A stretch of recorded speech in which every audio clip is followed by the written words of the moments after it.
Marilah kita berdoa. Damai sejahtera Allah yang melampaui segala akal menyertai hati dan pikiranmu di dalam Kristus Yesus Tuhan kita. Amin. Jemaat yang dikasihi Tuhan kita Yesus Kristus, firman Tuhan dalam ibadah Minggu Letare pada hari ini diambil dari kitab Yohanes pasal 3 ayat 22 sampai dengan ayat 30. Demikian firman Tuhan. Sesudah itu Yesus pergi dengan murid-muridnya ke tanah Yudea, dan ia diam di sana bersama-sama mereka dan membaptis. Akan tetapi Yohanes pun membaptis juga di Ainon dekat Salim, sebab di situ banyak air dan orang-orang datang ke situ untuk dibaptis. Sebab pada waktu itu Yohanes belum dimasukkan ke dalam penjara. Maka timbullah perselisihan di antara murid-murid Yohanes dengan seorang Yahudi tentang penyucian. Lalu mereka datang kepada Yohanes dan berkata kepadanya, "Rabi, orang yang bersama dengan engkau di seberang sungai Yordan dan yang tentang dia engkau telah memberi kesaksian. Dia membaptis juga dan semua orang pergi kepadanya." Jawab Yohanes, "Tidak ada seorang pun yang dapat mengambil sesuatu bagi dirinya kalau tidak dikaruniakan kepadanya dari sorga. Kamu sendiri dapat memberi kesaksian bahwa aku telah berkata, aku bukan Mesias, tetapi aku diutus untuk mendahuluinya. Yang empunya mempelai perempuan ialah mempelai laki-laki, tetapi sahabat mempelai laki-laki yang berdiri dekat dia dan yang mendengarkannya sangat bersukacita mendengar suara mempelai laki-laki itu. Itulah sukacitaku dan sekarang sukacitaku itu penuh. Ia harus makin besar, tetapi aku harus makin kecil." Demikian firman Tuhan. Topik minggu dalam Minggu Letare ini adalah Yesus harus makin besar, tetapi aku harus makin kecil.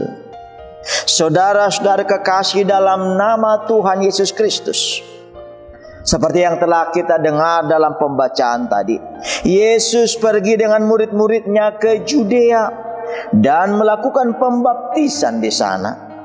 Sementara Yohanes Pembaptis juga membaptis di Ainon dekat Salim. Faktanya, sama-sama mereka membaptis dan banyak datang untuk dibaptis. Masalah timbul, yaitu perselisihan antara murid-murid Yohanes dengan seorang Yahudi tentang penyucian.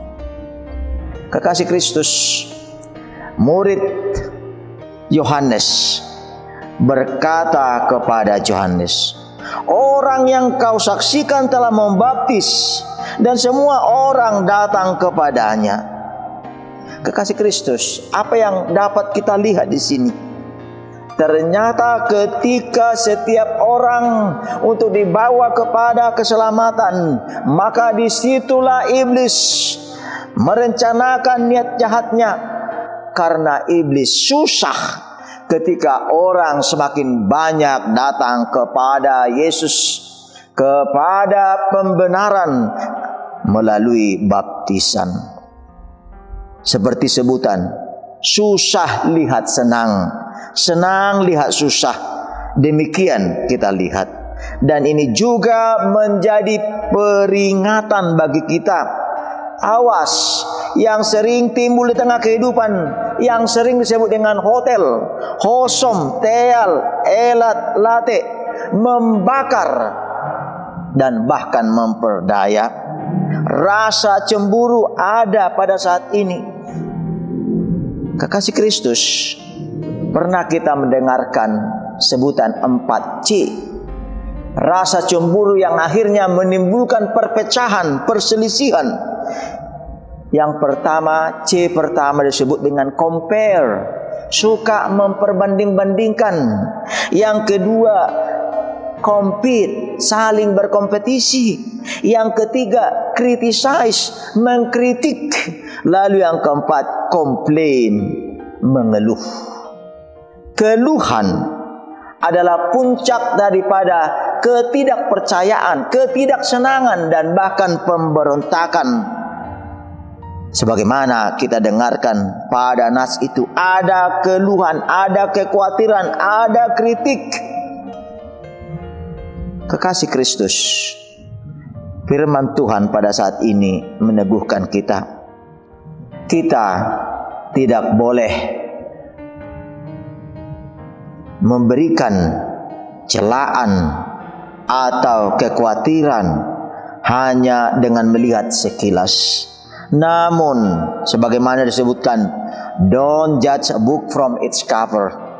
Tidak hanya sekilas, tapi apa makna daripada panggilan dan bagian daripada pertanggungjawaban yang membawa ke dalam keselamatan, sebagaimana baptisan pada saat ini.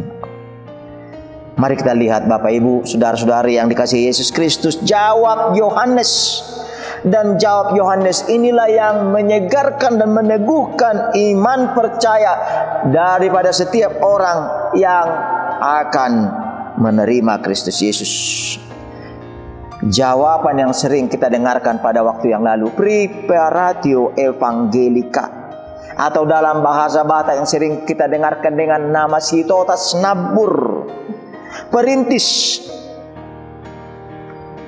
Dia menjelaskan dan meneguhkan bahwa sesuatu yang berkarunia akan hidup berkembang. Dia dipanggil, dia dipilih, dan dia melayani adalah untuk menjadi sitotas nambur daripada Yesus, preparatio evangelica. Kekasih Kristus, kita ingat bagaimana Richard dan Burton dari Inggris diusir ketika mereka memberitakan firman Tuhan ke tanah Batak. Kita mengingat bagaimana cerita Munson dan Liman yang dibunuh di Lobu Pining. Namun mereka menjadi preparatio evangelica. Darah orang martir adalah benih gereja. Demikian yang kita lihat dalam nats ini. Kekasih Kristus, jawab Yohanes menjadi jawab yang meneguhkan kita. Dan jikalau kita lihat peran di tengah kehidupan kita, saksikanlah, nyatakanlah sesuai dengan panggilan yang datang kepadamu. Tuhan masih memakaimu. Ingat, ada kancing di baju yang engkau pakai. Apakah peran dan makna daripada kancing itu? Kancing itu mempertemukan dua bagian helai daripada kain sebelah kiri dan kanan atau kemeja kita. Tanpa kancing itu, kita akan mendapatkan aib. Tetapi ketika kancing itu mempersatukan, maka kita akan menjadi bagian yang terbaik dalam penampilan atau kehadiran kita.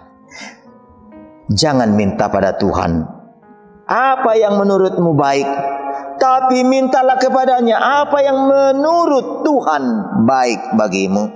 Demikian kita lihat dalam diri Yohanes, saling melengkapi, dan Tuhan berkenan masih memakainya. Seperti dalam nyanyian, saipatu pamayalani Tuhani somak kirim balos na tuho debatado marnida na niulami manang na adong parbu ini.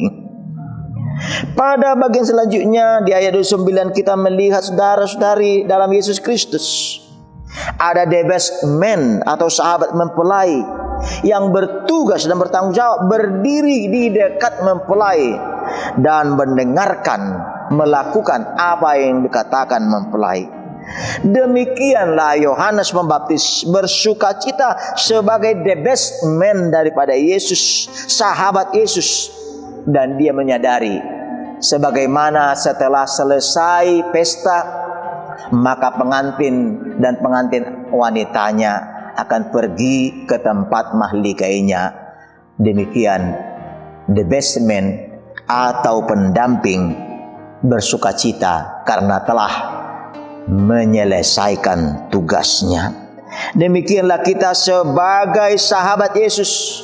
Ketika waktu Tuhan berikan bagi kita, mari kita berkarya untuk Tuhan selagi hari siang. Tetapi ketika saatnya telah tiba, waktunya telah tiba, maka kita bertanggung jawab kepada Tuhan. Ya Tuhan, aku telah menyelesaikan tugasku. Sehingga sebagai pelayan Tuhan kita terpanggil sebagai mediator untuk menghidupi orang-orang percaya dan yang mau datang kepada Tuhan dengan buah-buah roh. Sebagai sahabat Yesus, kita mengingat sebutan a friend in need is a friend indeed. Sahabat Yesus akan melakukan tugas panggilan yang Tuhan berikan. Tunaikan pelayananmu. Dan inilah yang dinyatakan oleh Yohanes Pembaptis dengan mengatakan, Yesus harus makin besar, tetapi aku harus makin kecil. Kata harus di sini adalah rencana yang berlangsung dan terjadi dan seturut dengan kehendak Tuhan. Kekasih Kristus, Yohanes menyatakan kemuliaan Allah. Dia nyatakan dengan kesederhanaan. Dia nyatakan dengan persembahan hidupnya. Dia nyatakan dengan sukacita. Ada sebutan mengatakan, bersyukurlah dengan apa yang telah kau terima serta jalani dalam kesempatan dan waktu yang indah yang diizinkan untuk dihidupi. Terlebih kamu masih dapat menikmatinya dengan rasa syukur. Hidupilah hidup yang dimuliakan bagimu dengan rasa syukur.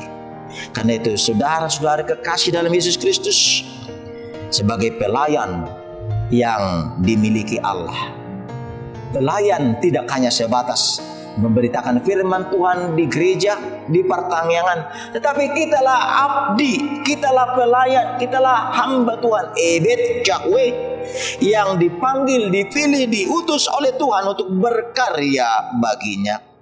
Untuk itu, marilah hidup di dalam sukacita surgawi, hidup dalam joy, J-O-Y. Jesus first, others second, and you the last. Ketika kita melaksanakan tugas panggilan kita, dan kita telah memurnakan tugas itu di dalam sepengetahuan Tuhan, maka marilah kita bersyukur karena Tuhan telah mengkaryakan kita dan menjadi abdi seturut dengan kehendak-Nya.